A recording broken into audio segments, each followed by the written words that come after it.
Hello, you two. I'm glad you got my letter. Durin's awake and waiting on the bench over there. I'm here if you need help. Just give me a shout. Don't worry about us. We'll be fine.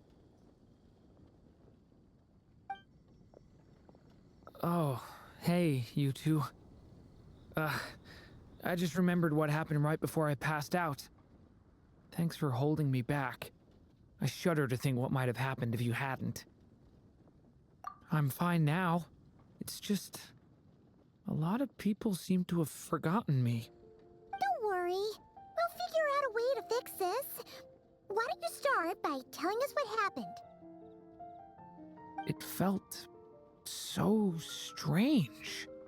After I realized no one recognized me anymore, I suddenly felt like I'd completely lost contact with my body. Abyssal power lies sealed within this body I inhabit. So when I lost my connection to it, I lost control of that power too. It wasn't until I heard everyone calling my name that I was able to reconnect with my body. You lost contact with your body? Does that mean there's something wrong with it? Sounds like we need Albedo more than ever. I don't think the problem lies in Albedo's alchemy. Huh. But then, why are people forgetting you? Guess that's what we need to figure out. That means we need Alice for sure. But it's been ages and she still hasn't been in contact. Now would be a really good time for a hint. How could the story's budding branches even hope to reach beyond the towering walls? Leaving the castle, the witch went off in search of the tallest, grandest tree in the whole world. High up in the canopy of that tree, she sought a resting place, a refuge where the little sapling might take root. Go to that place, for it was there that the sapling felt its first breath of wind. Huh? Was that another clue? Does that mean the story isn't over yet? Leaving the castle. It just occurred to me. If this story is all about my own experiences, then wouldn't what happened after I left Simulanka be part of it too? But how could she possibly know exactly what would happen? And even if she did, how could we know when the story was complete? Yeah. Since we can't reach Alice right now, we'll just have to get to the bottom of this ourselves. But first, we gotta figure out where this riddle wants us to go. The tallest, grandest tree in the whole wide world. Huh. The only place that ever gave me that feeling was the one I ended up in right after leaving Simulanka. They had great coffee there too, and so many books you'd never run out of things to read.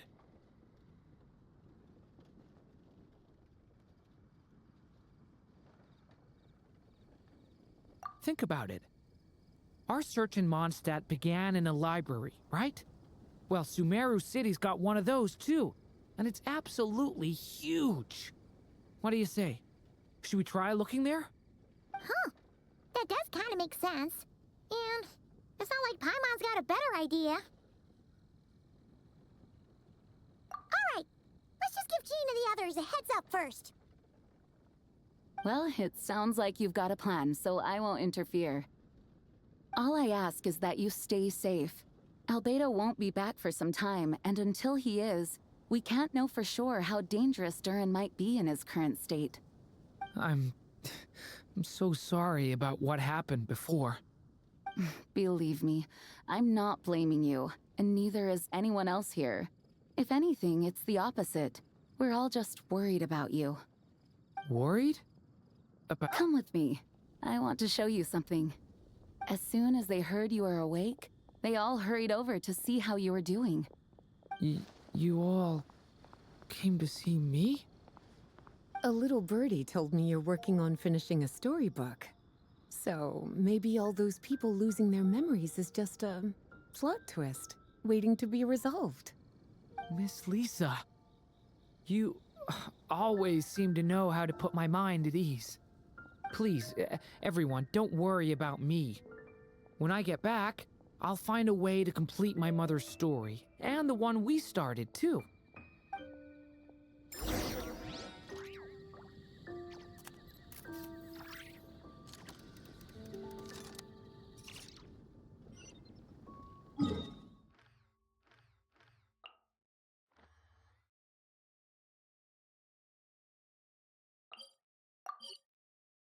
What?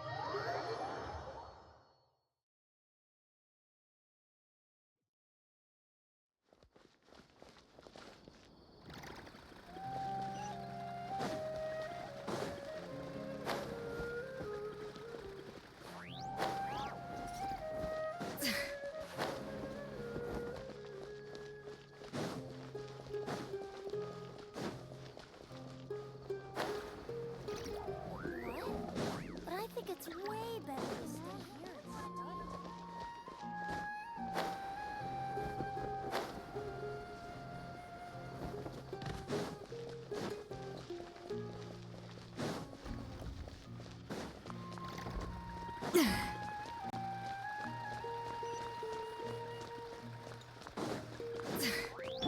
Fearless.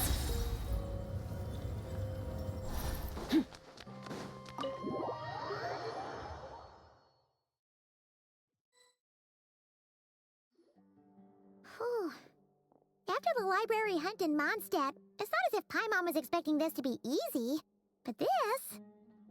Yeah... This is something else. Where do we even begin? Even the clue this time seemed kind of cryptic.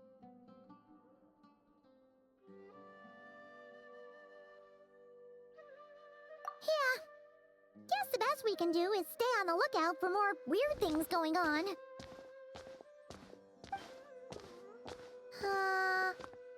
Huh? Sorry, what was that? I'm here to return Volume 5. According to the catalog, Volume 5 of this series is not available for loan. I can't accept the return of a book that was never checked out in the first place. Let me put it this way. My copy is complete. Yours, on the other hand, is missing large amounts of content. So you should swap it for mine instead. Sir, you have to understand. Managing a library is a serious business, and we have protocols in place for this kind of thing. I can't just replace an important volume in our collection based on nothing more than your word. Hey! Look what the Wandering Tom dragged in. Oh, it's you. And, what is it you're doing here? I'm a traveling scholar, as you know. Isn't a library the most natural place for me to be? Well, the last time we saw you was all the way in Nodcry. Paimon just didn't expect to suddenly see you in Sumeru, that's all. There were some things I needed to come back and take care of. Some documents had gone missing, so I tracked them down, restored them to their original condition. And now, I'm here to return them.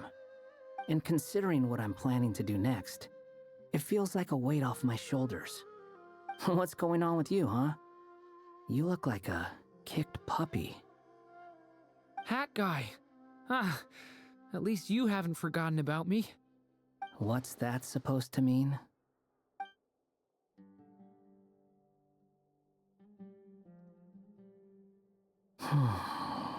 So it's been getting worse. Sounds like you know something we don't. After he left Simulanka, he spent some time traveling Sumeru with me.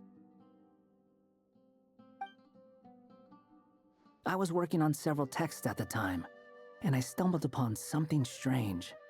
Anytime Durin of Simulanka was mentioned, before long, the record would disappear. Which means, all the remaining records on Durin are about the evil dragon that fell on Dragonspine. How did you even discover that?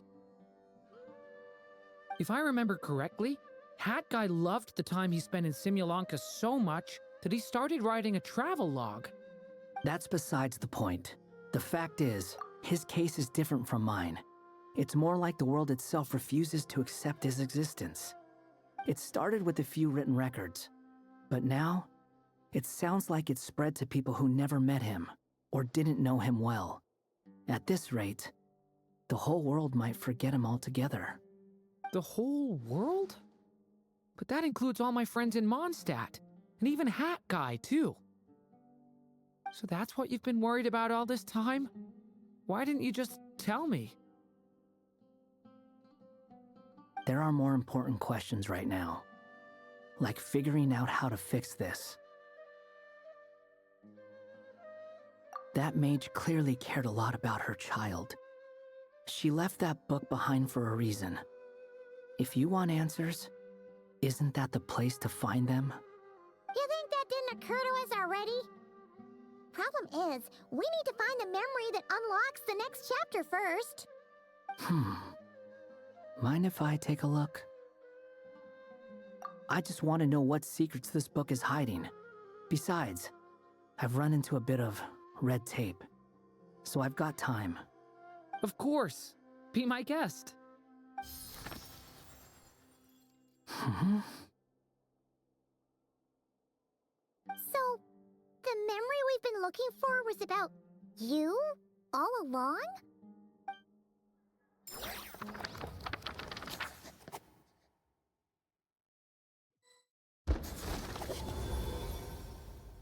The little dragon became companions with a stray cat with dark blue fur.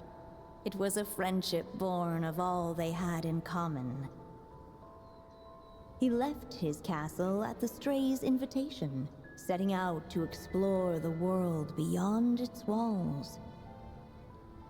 There, he grew fond of the outside world, eager to make friends and share the story of his life. Taken by the dragon's story, the stray tried to write it down. But he soon realized that no matter how he tried, it would always warp into the evil dragon's tale.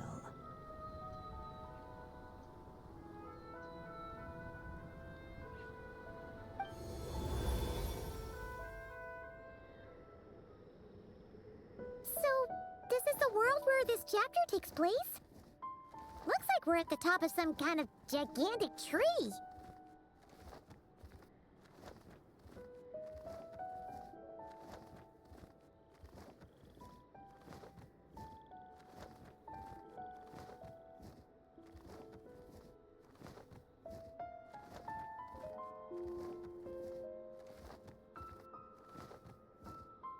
This one must be about what happened to me when I first arrived in Tevat. No wonder the memory that unlocked it was about Hat Guy. Most of my memories from that period were. Hold on. Anyone want to explain how I ended up looking like this? Maybe you've become a character in the story too.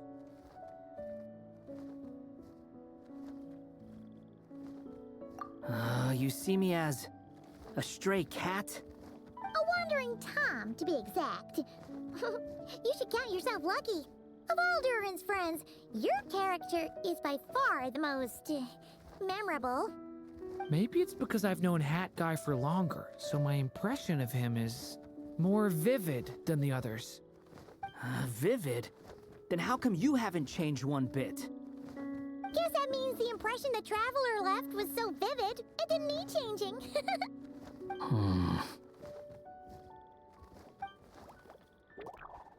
Hello, everyone! Ready for today's adventure? It's the storybook, Durin! Oh. So you're not playing yourself in this one? Does that mean the two of you have even more memorable roles to play? Where are we going today, kitty cat? Whatever. Just follow me. Same as always. Okie dokie! Can we chat along the way? If you have something to say, just say it. Was that seriously how the two of you communicated when you first got here? Yep.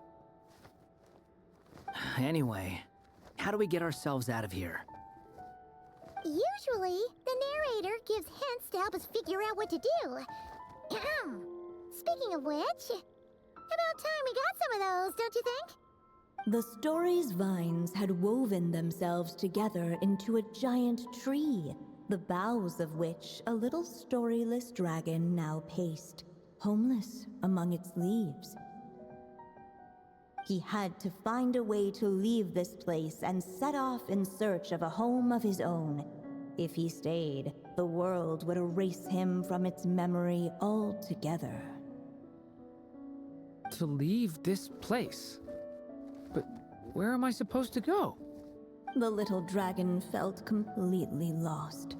Just like the vines, the road ahead branched off into different directions, twisting and turning before disappearing into the mist.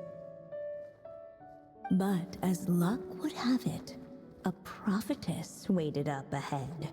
Perhaps she might know where each path might take him.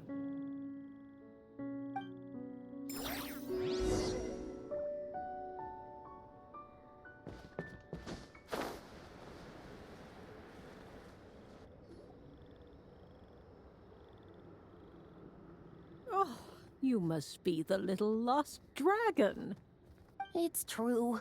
My friends and I are lost. This meeting was no accident. The prophetess was in fact the seer witch, here to present her promised gift. The seer witch.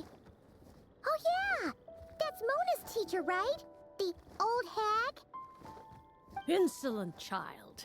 I am the seer witch, your prophetess, not some old hag. Sorry! Now, little lost dragon, I have come to bestow the gift I once promised. A prophecy. A prophecy? Hear me now, for my prophecy is this. One day, the dragon from beyond the castle shall be reborn, and none may avert its coming. The wind took the prophecy and swept it off into the distance. And so, the little dragon was shown a path to wander. As far as I remember, once that alchemist from Mondstadt learned about the prophecy, he chose to stand with you against the evil dragon. So, what does any of this have to do with you being forgotten? Oh, wise witch of prophecy. Could we trouble you with another question?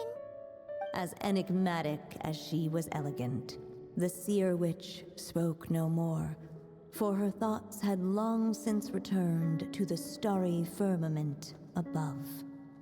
Ugh, just when we actually needed her.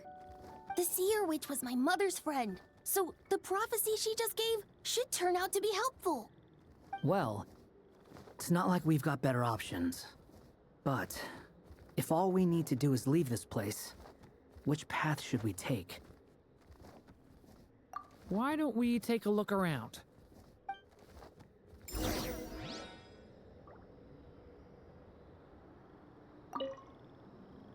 As enigmatic as she was elegant, the seer witch spoke no more, for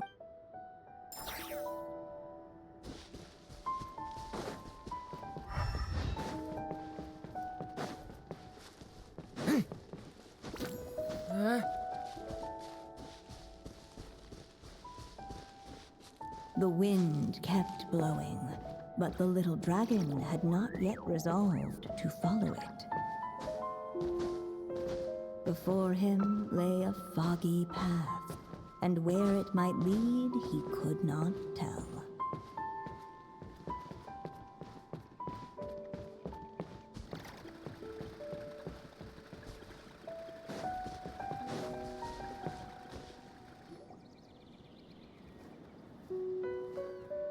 If we go this way, we'll be heading back to Mondstadt, just like we planned. Out of all the options so far, this seems like the safest, right? At least we know what happens next. He helps stop the evil dragon from returning, gets a new body, makes a whole bunch of friends. who all just forget about him. But you didn't forget, Hat Guy. I'm just saying, choosing this path wouldn't solve the main problem. You'd still end up being forgotten. Huh. I'm not against choosing this path. I just wonder what secrets it might be hiding. Let me think about it.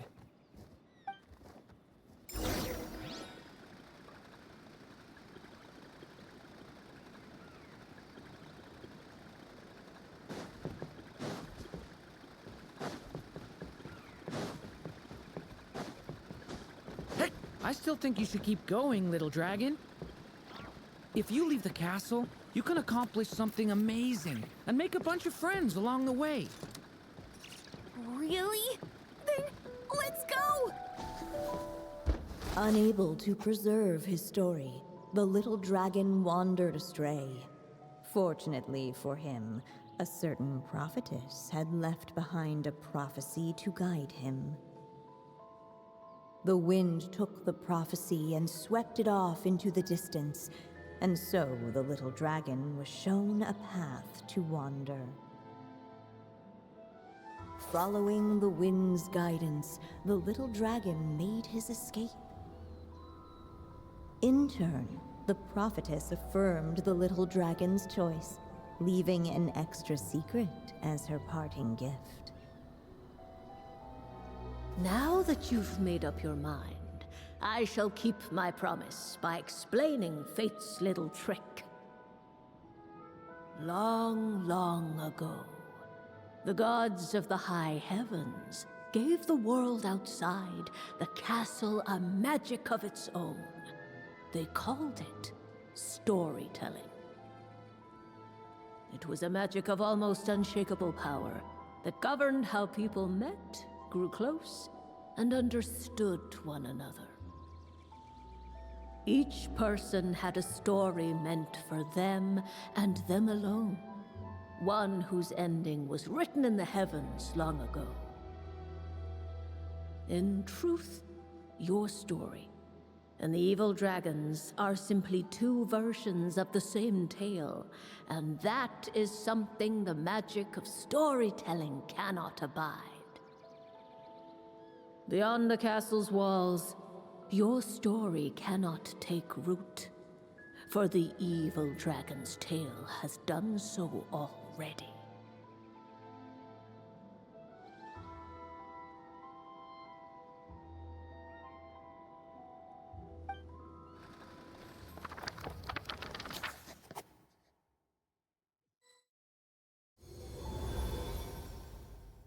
So, that was the secret? Huh.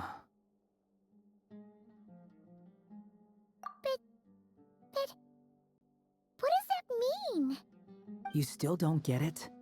Simulanka Durin and Tevat Durin share a special kind of connection. Their fates are mirror images of one another. While they were in two separate worlds, there may have been some mutual influence, but their fates were independent.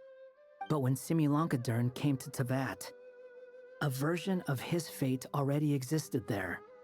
So, how can two fates exist at the same time? The answer is, they can't.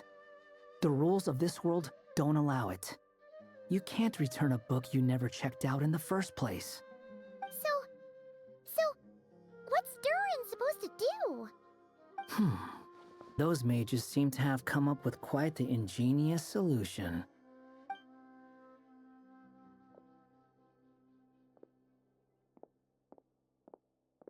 I'm here to make a return. As I said, there's no record of Volume 5 of this series ever being checked out. Then just think of this as Volume 6. Based on what I know, the author was planning on publishing another volume anyway. The catalog does have a slot reserved for Volume 6. So, this is it? Sure, let's go with that.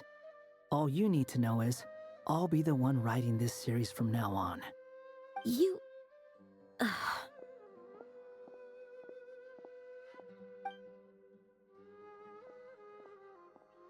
What are you up to this time? Remember the red tape I mentioned before? Well, I just took care of it.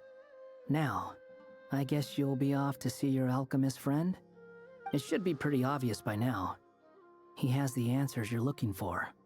Well, we do have a whole bunch of things to confirm with Albedo, that's for sure. But didn't Jean say he'd be gone for quite a while? I'll join you. Just let me know when it's time to go. Hat guy? Don't sound so surprised. I'm part of this story too, aren't I? I'm just playing my role. Well, yeah. But it's not that. I just feel like you want to help, but something's holding you back. When I first realized you were being forgotten by the world, I thought it might be because you spent too much time with me. I even thought cutting our ties might be the only way to fix it. Why would you think that? It doesn't matter now. Judging from the answer this book has given us, I was probably overthinking it. Just as well, with the ley lines rejecting him like this, the people who still remember him are his only remaining connection to this place.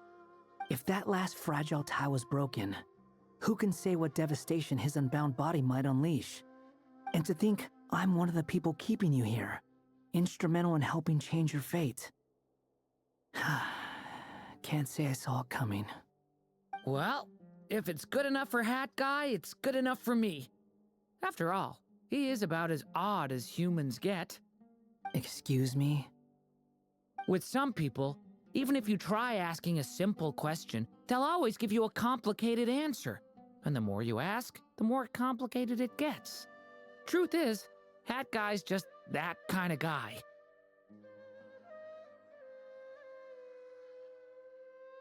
Whatever.